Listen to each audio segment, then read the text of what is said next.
Ahora sí veo los comentarios. Sí, ahí está. Ahora sí. ¿Y me escuchan ahí?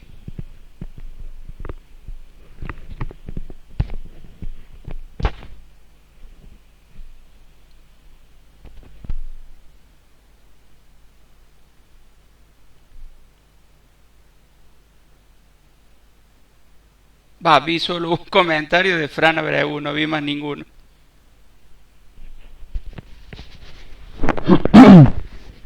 Ahora sí, profe. Bueno, mientras se van incorporando el resto, ahora puedo ver. Y a su vez ven están viendo la presentación, ¿verdad? Confírmenme en eso. Y mientras se van incorporando el resto, díganme si quedaron dudas de lo que vimos recién. Así los vamos respondiendo. Igual vi los comentarios, no habían planteado dudas. Así que, bueno, pero vamos a esperar que se incorporen todos. Se escucha y se ve bien. Listo, nos vemos después. Gracias, Fran. Ok, sí, sí, todo perfecto. Bueno, sí. Sí, resulta que sí se ve el Power. Perfecto. Entré de otro navegador y no sé. Se ve que se desconfiguró y que se... Bueno, no importa. Igual, chicos, ya saben que queda clase grabada. Anita Perotti, profe, yo compré el libro en la editorial Bruja y quería saber si lo que estamos viendo y vimos la clase pasada es el capítulo 4. Anita, fíjate que al principio de la presentación de PowerPoint que estamos viendo puse qué capítulos vimos la clase pasada y qué capítulos vemos ahora. La clase pasada vimos el 26, 1, 2 y 3 y ahora estamos viendo el 4 y el 5.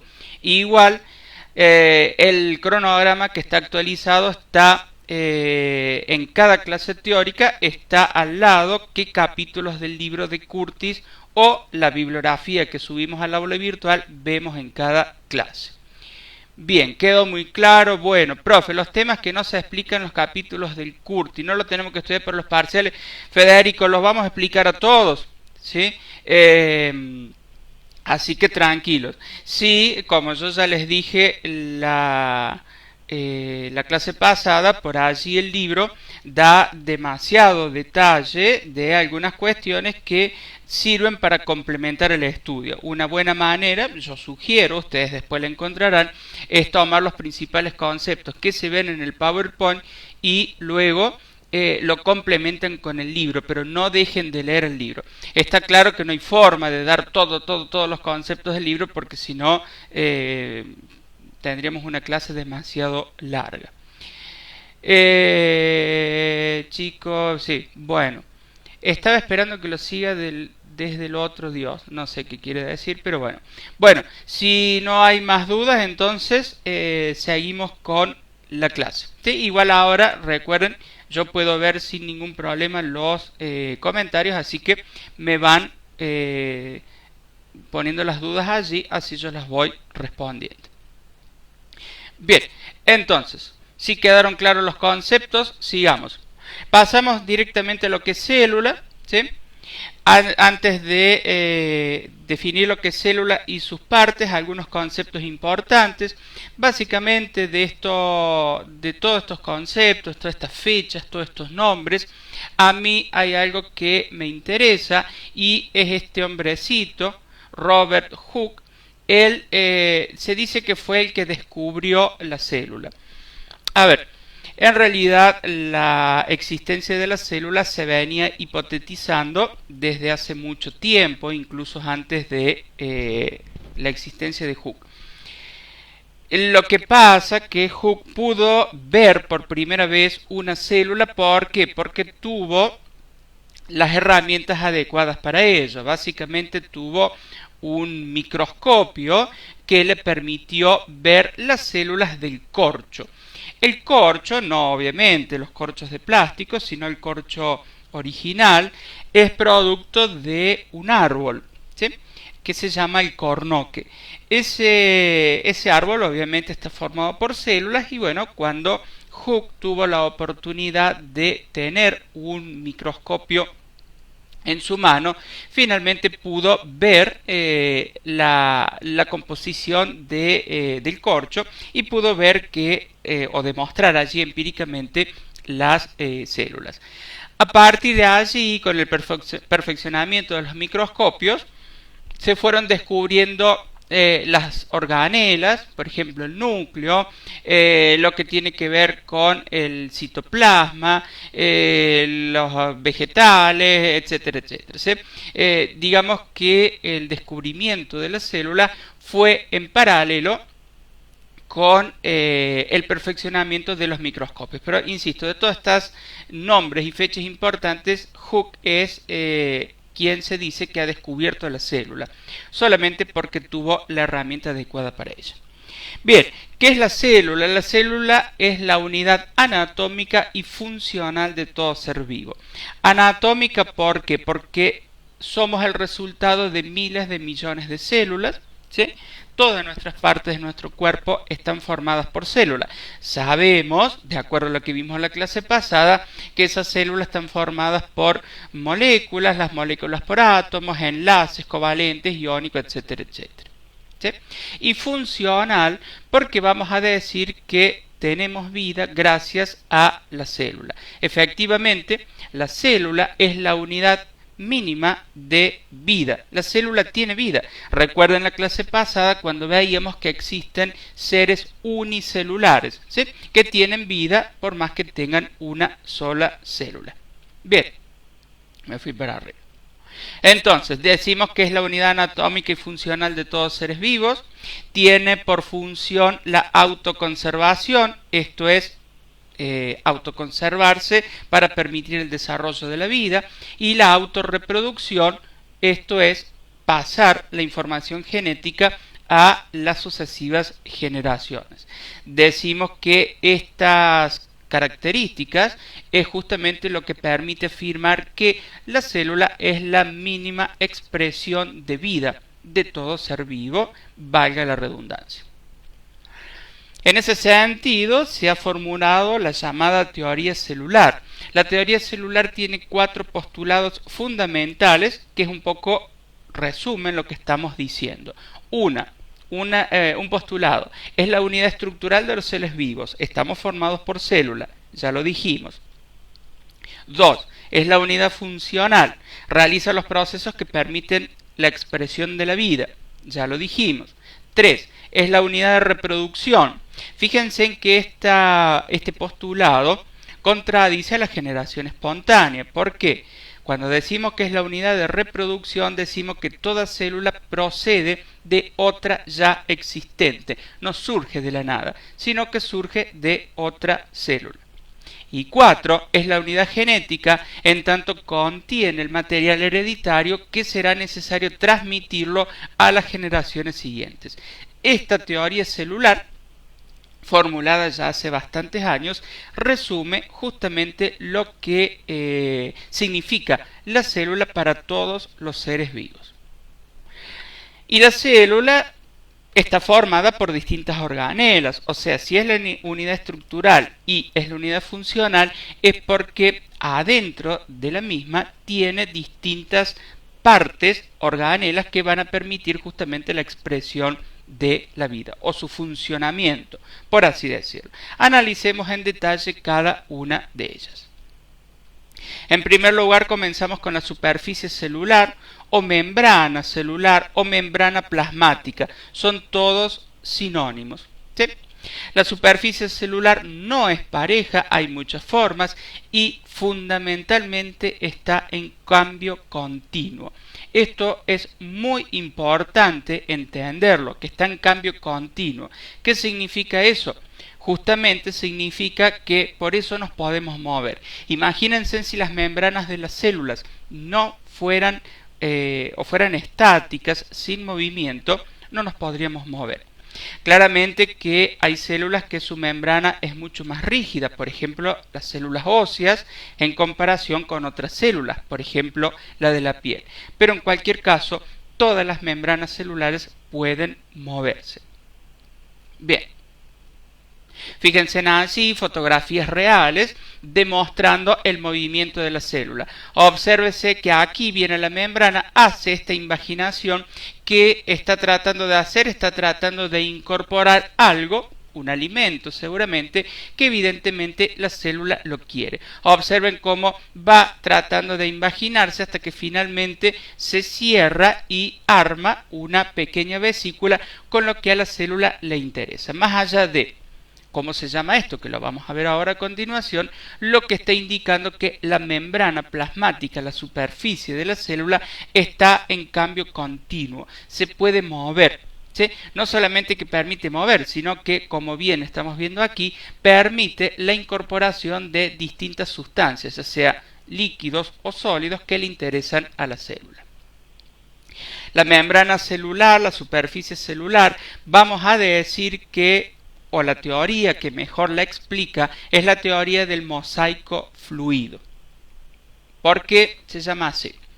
Mosaico que es una bicapa lipídica. Esto lo vimos en la clase pasada, pero lo recordemos. Bi significa dos, o sea que la membrana plasmática son dos capas de lípidos. En particular, el principal lípido que forma las membranas celulares son los fosfolípidos. ¿Se acuerdan que lo vimos en la clase pasada? La clase pasada, además, decíamos que estos fosfolípidos tienen un lado que es polar y otro apolar. O lo que es lo mismo decir, cuando decimos polar, que es hidrofílico, en el sentido que no rechaza al agua, y el que es apolar es hidrófobo, en el sentido que sí rechaza al agua. Fíjense aquí en la imagen, los fosfolípidos tienen estos dos constituyentes. La cabeza, que es polar, que es hidrofílica, está ya sea del lado interior de la célula, porque aquí hay agua en el citoplasma, o del lado externo de la célula, porque también hay agua. Mientras que la cabeza apolar está dentro de la célula, ¿sí? Justamente porque allí en la membrana plasmática no hay agua y por eso allí están las regiones hidrofóbicas. En cualquier caso, se dice que es un mosaico por lo que estamos viendo aquí. La disposición de los fosfolípidos con su cabeza polar hacia el agua y apolar hacia adentro, ¿sí? Manteniendo de esa forma justamente la capacidad de formar una membrana. A ver que aquí hay una pregunta. Simón Martínez, profe, ¿cómo detecta la célula en el ambiente lo que quiere atrapar cuando hace ese movimiento de cierre? Simón, aguántame un ratito que en un par de filminas más viene transporte de membrana y ahí te digo cómo puede detectar esa cuestión. Pero te voy adelantando un poquito. Recordarás la clase pasada que yo les dije que había algunas proteínas de reconocimiento. Como el nombre lo indica, ¿sí? Esas proteínas tienen la función de reconocer algo que a la célula le interese. Así lo va a hacer, pero espérame un ratito que ya llegamos a la explicación del transporte de membrana. Entonces, mosaico por la disposición de los fosfolípidos. Fluido, ¿por qué? Porque la membrana, como ya dijimos, es fluida y permite el movimiento. En cualquier caso, ¿sí? Deben saber que además de fosfolípidos en la membrana también hay otros lípidos, fundamentalmente lo que es el colesterol, pero en mucho menor porcentaje. Quien más está presente en la membrana de la célula son los fosfolípidos.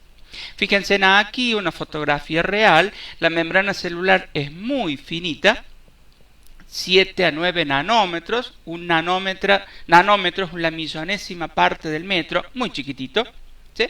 En cualquier caso, como yo les decía, acá está la disposición, la parte polar hidrofílica, la parte apolar hidrofóbica, ¿sí? Eso es lo que, o por así se llama, mosaico. Fluido porque se permite mover. Fíjense en que, como yo les decía, no solamente la membrana está formada por los fosfolípidos, sino también por el colesterol. En este caso, el colesterol tiene el efecto contrario, porque si fuese por los fosfolípidos sería demasiado fluida la membrana. Entonces aumenta hasta lo justo, por supuesto, la rigidez de la membrana y previene el congelamiento de las membranas. Esto a nosotros seres humanos no se da, pero hay algunos seres vivos, por ejemplo hay una rana, donde la rana vive en lugares muy fríos y se congela completamente durante todo el invierno. Sin embargo, el animal no muere, y eso gracias, entre otras cosas, al colesterol. También quien cumple mucho esta función es en aquellos peces que viven en lugares donde se congela durante el invierno el agua. Los peces pueden vivir bajo el agua sin problemas, sin congelarse sus membranas. Aquí está, Simón, lo que yo te decía. En esta membrana plasmática o superficie celular hay dos tipos de proteínas, ¿sí? Periféricas e integrales. La diferencia entre ambas es muy simple. Esta verde primera es una proteína integral. ¿Por qué? Porque atraviesa toda la membrana. Entonces tiene una parte o una cabeza que está en la parte extracelular y otra en la intracelular. Atraviesa toda la membrana. Ahora vamos a ver las funciones. Las otras, las periféricas, están metidas en la membrana, pero fíjense en que no la atraviesan completamente, atraviesan solo una capa. Entonces fíjense en tienen su cabeza ya sea del lado intracelular o del extracelular. Estas proteínas integrales tienen por función, como recién le decía Simón, el reconocimiento de cosas que a la célula le interesan, como por ejemplo un alimento, un líquido, una hormona o lo que fuese.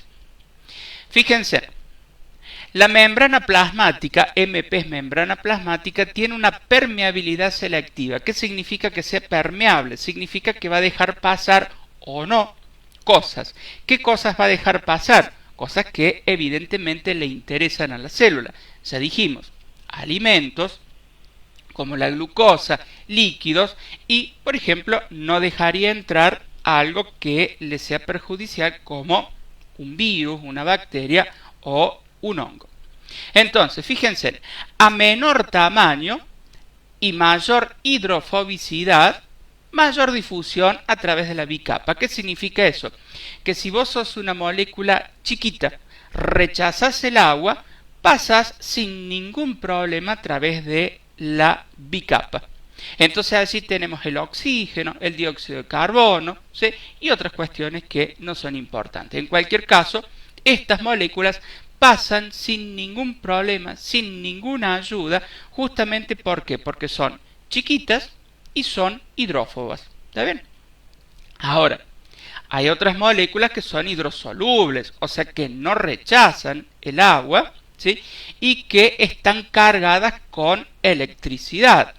Cargadas, ¿se acuerdan que puede ser de dos tipos, positivos o negativos? Los cationes y los aniones.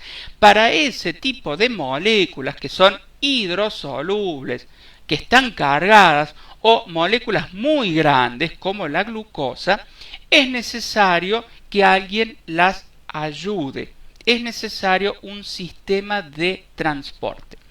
Cabe aclarar, chicos, que este contenido que les estoy dando es el PDF que está puesto en el aula virtual, que es de libre acceso y no está en la fotocopiadora, en la fotocopia del libro, ¿sí?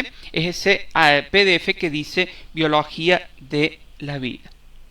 En cualquier caso, ya les digo que a la célula deben entrar y salir cosas que a la célula le interesa, como por ejemplo, ya dijimos, el alimento, el agua y otras cuestiones. En cualquier caso, en función de ese transporte a través de la membrana, vamos a decir que existen dos tipos de transporte, pasivo y activo.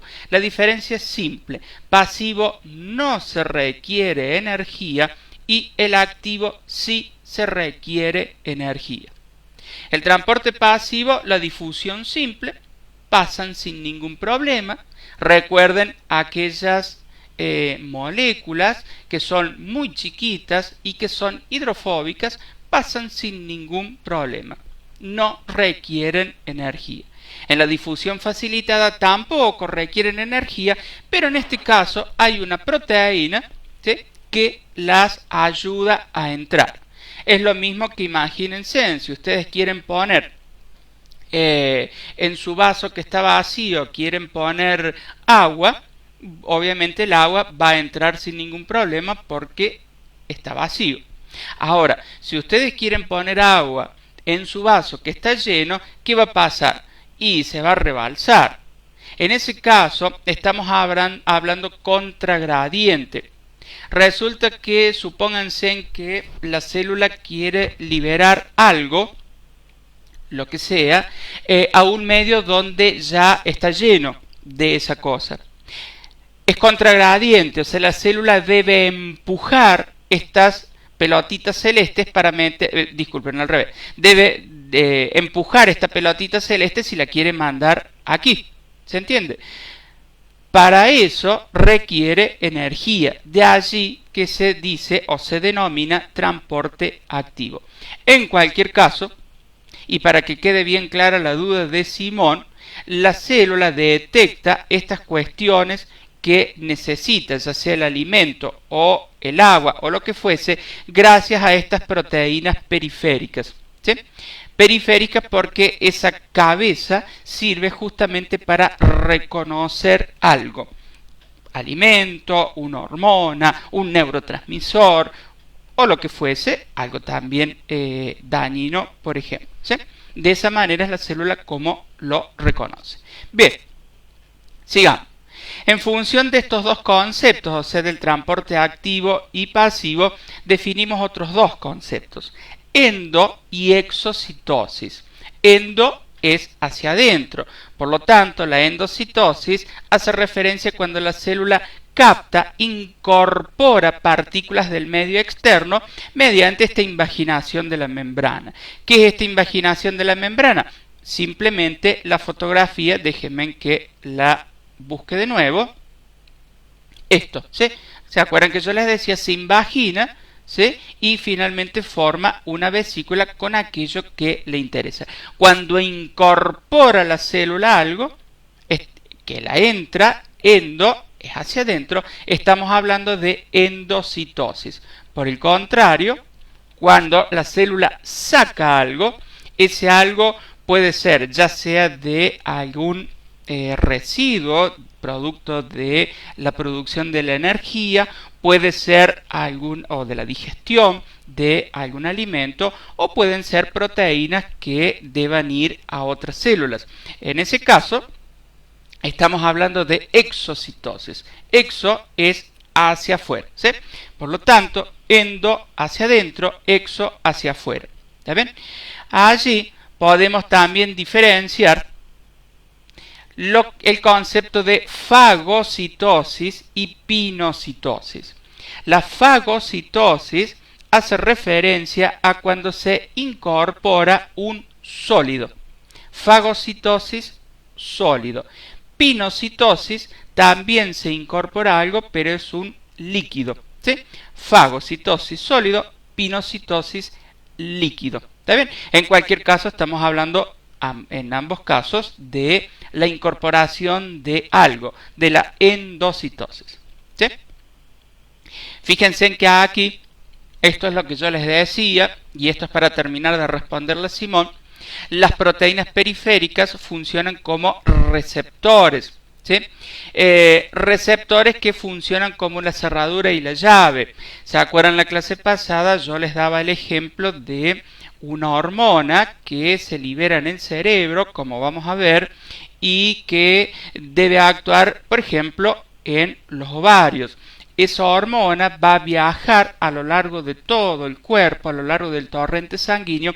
Sin embargo, va a llegar a los ovarios. ¿Y cómo la reconocen los ovarios a esa hormona? Justamente porque tienen un receptor que funciona como una cerradura. La hormona, en este caso se llama ligando, esto lo vamos a ver más adelante, funciona como la llave, de tal manera que esa hormona solo encaja en esa cerradura, solo abre esa cerradura y finalmente allí puede ejercer su efecto para que se ovule y bueno, se produzcan todos los acontecimientos que siguen al ciclo celular. Por lo tanto, estos receptores, que son proteínas periféricas, tienen la función de reconocer aquello que a la célula le interesa.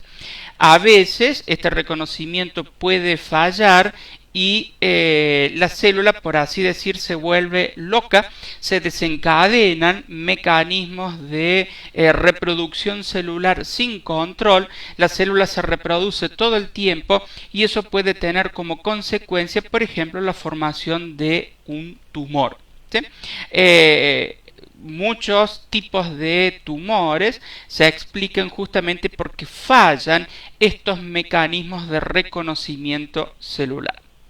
Bien, vista la membrana, pasemos al citoplasma celular. El citoplasma celular es el medio acuoso, justamente se lo llama así porque está formado en su gran mayoría por agua, ¿sí?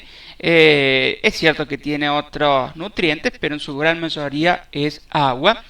Y básicamente es el medio acuoso donde están todas las organelas. Permite básicamente la vida de la célula, porque acoge, tiene a todas las distintas organelas que vamos a ver ahora. Obviamente que el citoplasma va a ir variando en función de cómo va variando la membrana de la célula, ¿sí? A ver, que aquí hay otra duda. Sigue Simón. ¿Ese reconocimiento lo hacen por medio de ver, sentir o oler o no lo sabemos? Sí, Simón, es lo que yo te dije, tipo llave y cerradura, ¿sí? La hormona suponente tiene una disposición espacial que solo encaja en ese receptor. ¿Sí?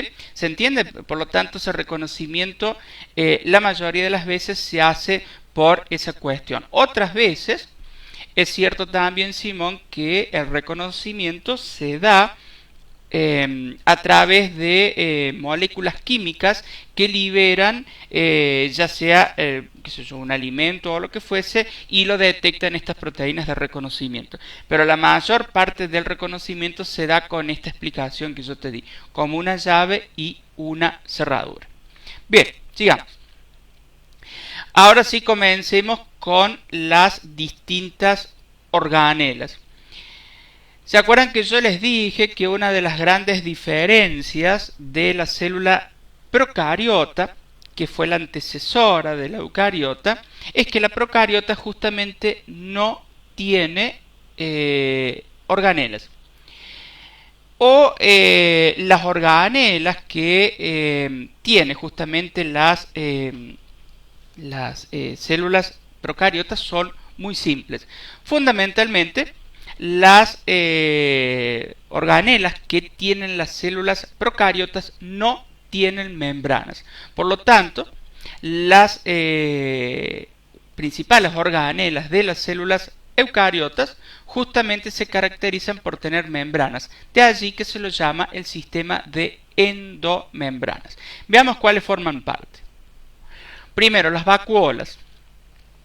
Las vacuolas son como una bolsa, ¿sí?, que están rodeadas de una membrana. En el caso de las células animales son muy chiquitas y muy numerosas, muy a diferencia de las células vegetales, que por lo general tienen muy pocas y que de hecho a veces es una única vacuola y muy grande. En concreto, son como pequeñas bolsas rodeadas por una membrana cuya función es almacenar agua esta función es muy visible en las células vegetales. En las células animales, además de almacenar agua, funcionan nutrientes y desechos que en algún momento deben salir de la célula. En cualquier caso, la función principal de las vacuolas se ve mucho mejor en las células vegetales con esta cuestión de almacenar agua. En el caso de las vesículas, que ustedes la están viendo allí, ¿sí?, con las flechas rojas señalándolas, también son pequeños sacos rodeados por una membrana, de allí que pertenecen justamente al sistema de endomembranas. La función es un almacenamiento más temporario, ¿sí?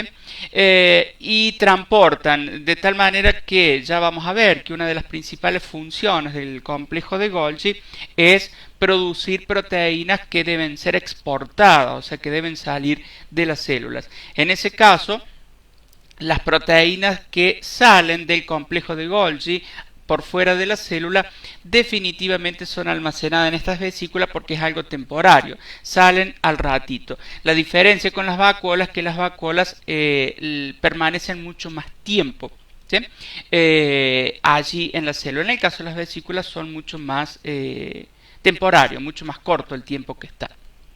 Bien, retículo endoplásmico también pertenece al sistema de las endomembranas, ¿sí? Es una red de sacos membranosos y aplanados que está conectado entre sí. Hay de dos tipos, el rugoso y el liso. Ya vamos a ver que tienen funciones distintas. En cualquier caso, se dice que el liso no tiene ribosomas y el rugoso sí tiene ribosomas, por ende es por eso que se llama rugoso, ¿sí?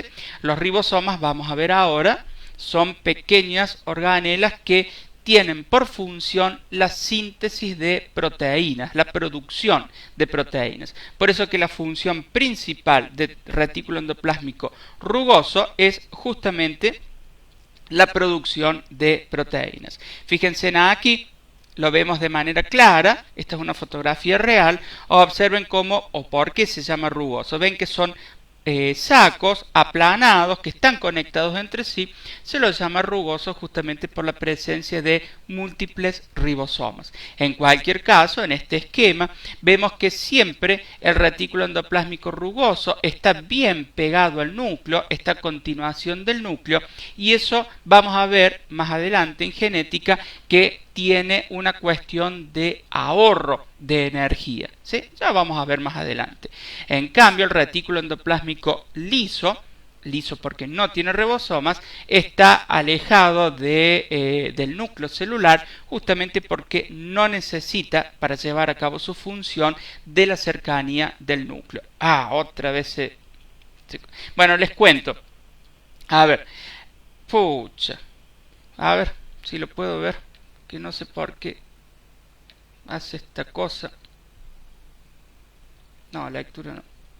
A ver. No sé por qué hace. Ahí está. Ahí estamos bien. Lo que sí, no voy a ver los comentarios porque lo puse a pantalla completa. Las funciones, ya dijimos, la función del retículo endoplásmico rugoso tiene que ver con la síntesis de proteínas. Esto es un concepto que lo vamos a ver cuando veamos genética, por lo tanto solamente ahora decimos que se relaciona con esa función. El retículo endoplásmico liso tiene básicamente dos funciones principales. Una es la síntesis de lípidos, fabrica lípidos, fundamentalmente hay los esteroides. ¿Se acuerdan los esteroides? Decíamos aquellas hormonas sexuales. Y la desintoxicación de sustancias como por ejemplo pueden ser los medicamentos.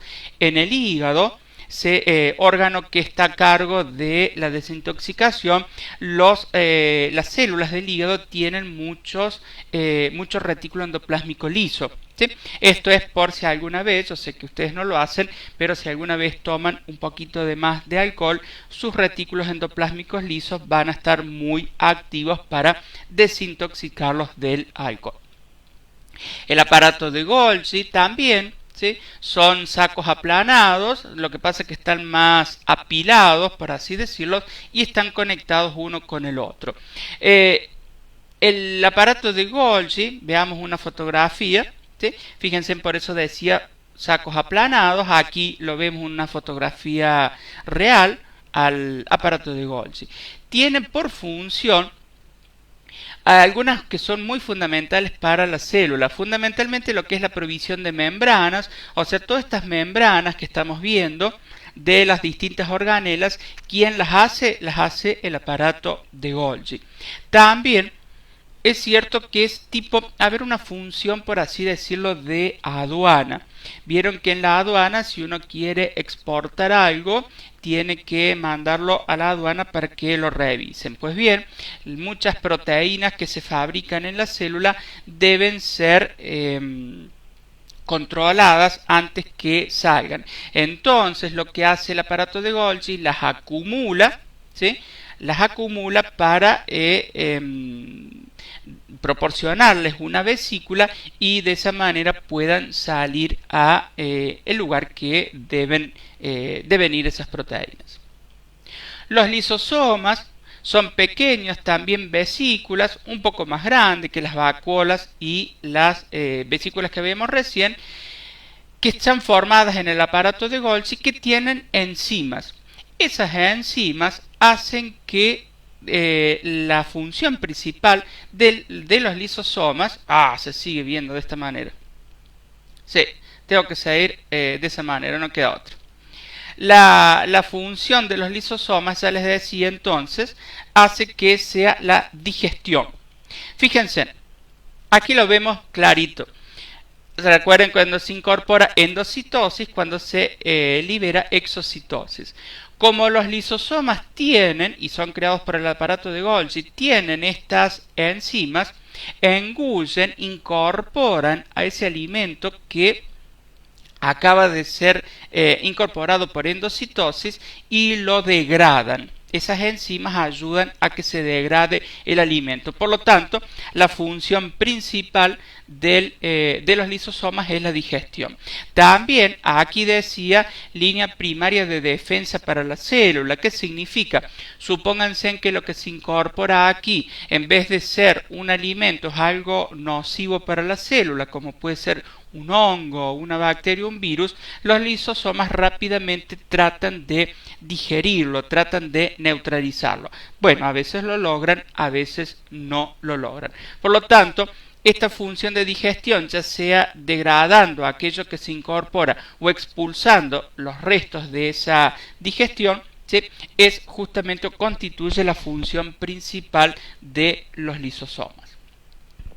Vamos a ver otras organelas cuyas características que no tienen la membrana y por eso no pertenecen a este sistema de endomembrana, o por lo menos no tienen una membrana tan característica como si la tienen las que acabamos de ver.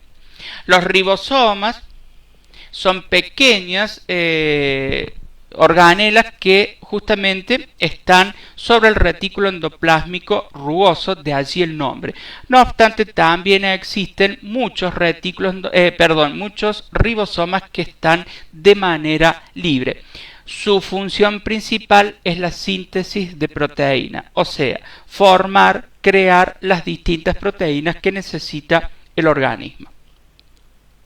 Fíjense en que ya les decía que están ya sea adosados al retículo endoplásmico, de allí son el retículo endoplásmico rugoso, o lo que están libres, ¿sí? En cualquier caso, ya sea los que están en el retículo endoplásmico rugoso o los libres, tienen la misma función, que es la síntesis de proteínas. Los peroxisomas son también pequeñas vesículas. Lo que pasa que estas vesículas, en vez de tener agua o residuos, lo que tienen son enzimas oxidativas. A ver, se los explico rápidamente. Para producir la energía, la célula utiliza oxígeno, por eso somos seres aeróbicos, ¿sí? Y como resultado de esa producción de energía surge, además de dióxido de carbono, muchas moléculas que son tóxicas para la célula. Entre esas moléculas, por ejemplo, está el peróxido de hidrógeno.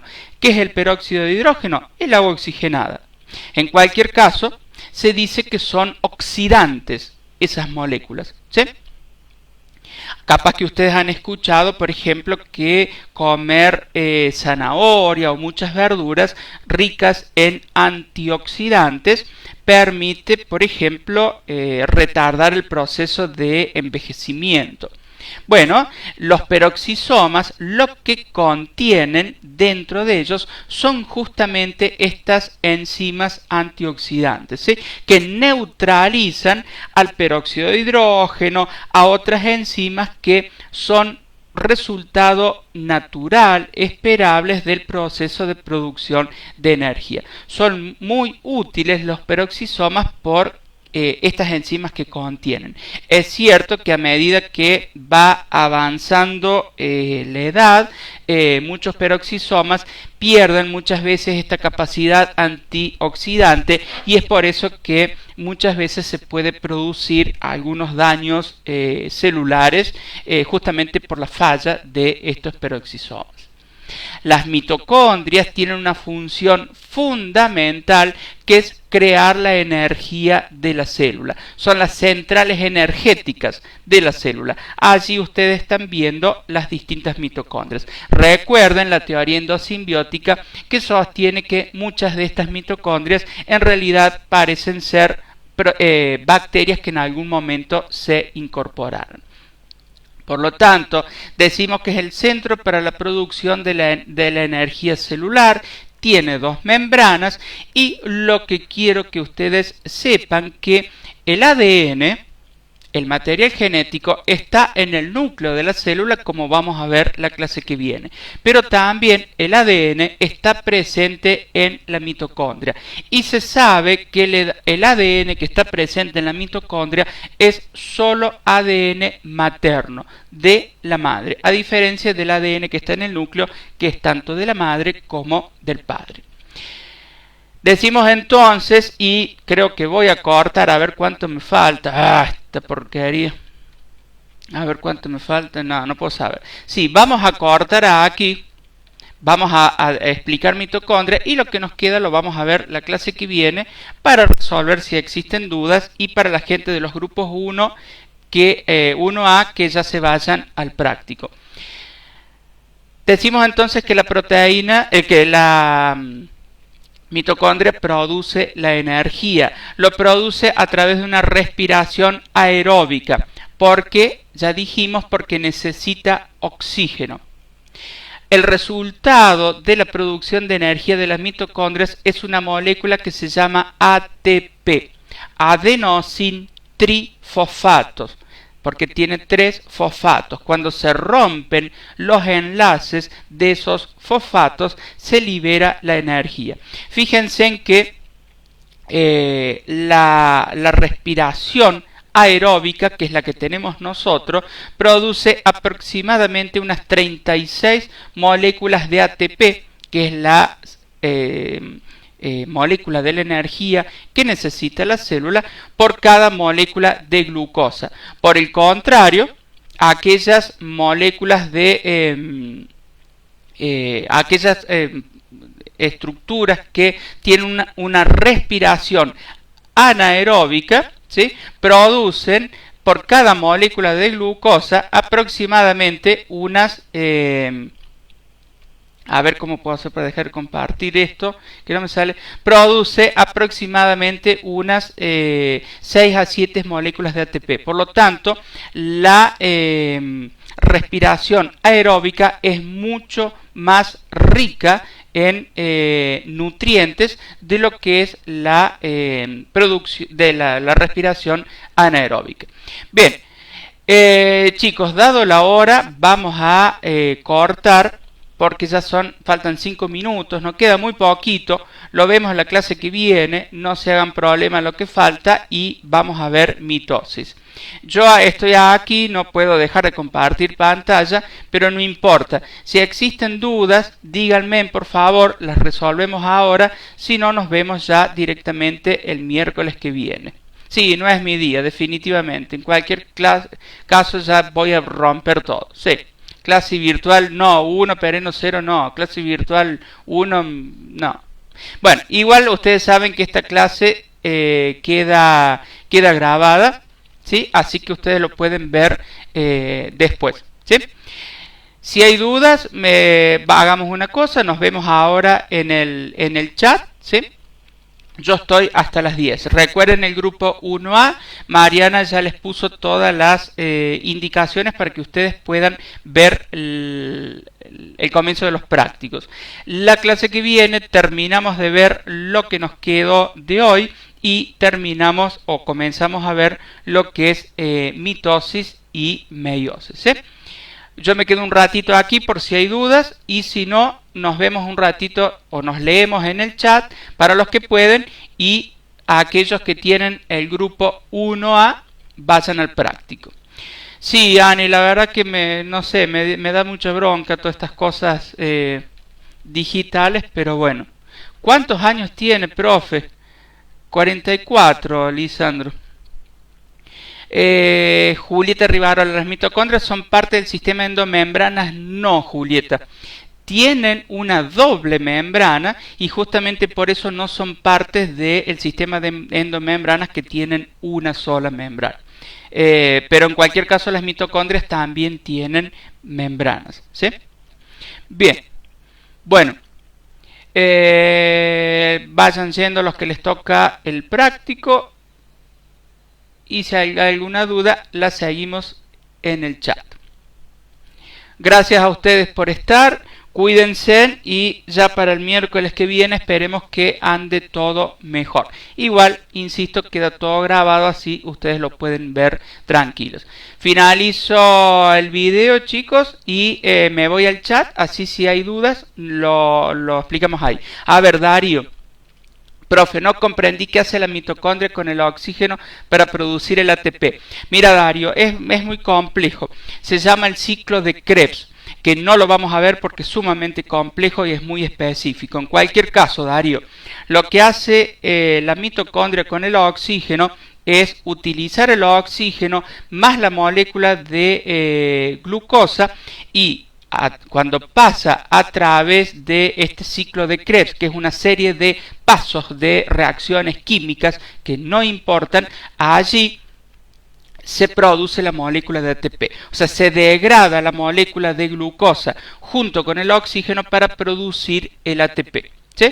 Y el resultado es agua, calor, por eso tenemos una temperatura relativamente constante, y el dióxido de carbono, que es lo que exhalamos cada vez que respiramos. Así que imagínense, cada vez que exhalamos estamos tirando todo el dióxido de carbono de miles de millones de mitocondrias. Anto Supi, el reconocimiento estaba en la parte periférica, sí, está en la parte periférica. Recuerde, Anto, que puede ser ya sea intra o extracelular, ¿sí? Bien. Profe, no me quedó claro la diferencia de respiración anaeróbica y aeróbica. Bianca Núñez, muy simple. La respiración aeróbica utiliza el oxígeno para producir energía. La respiración anaeróbica no utiliza el oxígeno. En cualquier caso, la respiración aeróbica es mucho más potente porque produce muchas más moléculas de ATP que la respiración anaeróbica. Es mucho más eficiente la respiración aeróbica, que es la que tenemos nosotros y la mayoría de los seres vivos.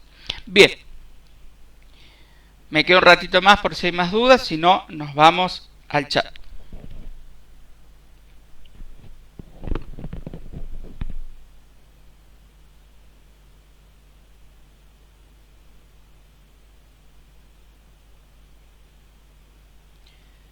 ¿Estamos, chicos?